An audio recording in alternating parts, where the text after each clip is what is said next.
নমস্কার বন্ধুরা, আমার চ্যানেলে বিউটিজ কিচেনে আপনাদের সবাইকে স্বাগত। আজকে আমি আপনাদের রান্না করে দেখাবো চিংড়ি মাছ দিয়ে বিটুলি, পুঁই বিটুলি রান্না করে দেখাবো। দেখুন এখানে চিংড়ি মাছ কেটে বেছে ধুয়ে রেখে দিয়েছি।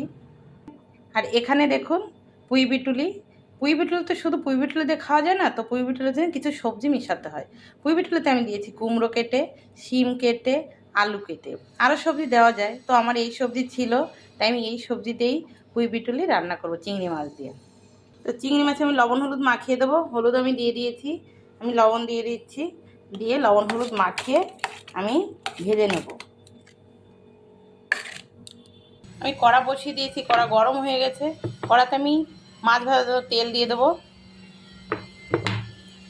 যেহেতু কড়া খুব গরম হয়ে গেছে, তাই তেলটাও চট করে গরম হয়ে গেছে। এবার আমি মাছ দিয়ে দেবো, চিংড়ি মাছগুলো। লবণ হলুদ মাখা চিংড়ি মাছ, সেটা আমি ভেজে নেব।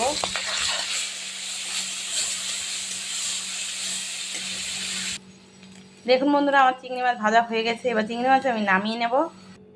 চিংড়ি মাছ ভাজা কড়াতেই আমি তেল দিয়ে দেবো, আর ধোবো না কড়া। তেল দিয়ে এবার আমি ফোড়ন দিয়ে দেবো একবারে, তেলটা একটু গরম হলে। দেখুন বন্ধুরা, আমার তেল কিন্তু গরম হয়ে গেছে। এবার আমি দিয়ে দেবো তেজপাতা, শুকনো লঙ্কা, আর এতে দেবো আমি পাঁচফোড়ন। আমি পাঁচফোড়ন দিয়ে দিচ্ছি। পাঁচফোড়নটা কিন্তু খেতে ভালো লাগে, পাঁচ মিনিট সবজির মতো। পাঁচফোড়ন দিয়েছি, একটু লাল হবে আমি সবজি দিয়ে দেবো। দেখুন ফোড়ন লাল হয়ে গেছে। আমি এবার দিয়ে দিচ্ছি সবজি যে কেটে ধুয়ে রেখে দিয়েছিলাম, সবজি দিয়ে দিচ্ছি। এবার নেড়ে চেড়ে আমি দিয়ে দেবো লবণ হলুদ, দিয়ে দেবো লবণ, দিয়ে দেবো হলুদ। এবার নেড়ে চেড়ে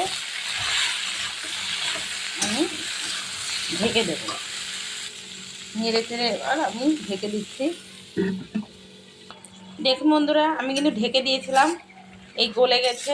এবার আমি লঙ্কা ছেড়ে দিয়ে দেবো, কাঁচা লঙ্কা। দেখুন বন্ধুরা, আমার কিন্তু সিদ্ধ হয়ে গেছে। এবার আমি যে কাঁচা লঙ্কা চিড়ে রেখে দিয়েছিলাম এবং মাছ ভেজে রেখেছি, সেটা আমি এবার দিয়ে দেবো। দিয়ে এবার নাড়াচাড়া দেবো। চিংড়ি মাছটাকে বিটুলির সঙ্গে পুরো একদম সবজির সঙ্গে মিশিয়ে দেবো। এটা একটু এবার ভাজা ভাজা হবে। এটা জাস্ট শুকনো শুকনো একদম শুকিয়ে যাবে, জলের ভাবটা, প্যাচপ্যাচে ভাবটা যখনই শুকিয়ে যাবে, বোঝা যাবে, তখন আমি নামিয়ে নেব। এতে কিন্তু কোনো মশলা দেব না। দেখুন কুমড়ো আলু কি সুন্দর একদম ঘেটে গেছে। দেখুন হয়ে গেছে। আপনারা কিন্তু চাইলে চিনি দিতে পারেন, কিন্তু কুমড়ো মিষ্টি হলে চিনি লাগে না, তাই আমি চিনি দিচ্ছি না। কুমড়োটা ভীষণ মিষ্টি। এবার আমি নামিয়ে নেব। দেখুন বন্ধুরা, আমার পুঁই বিটুলি হয়ে গেছে।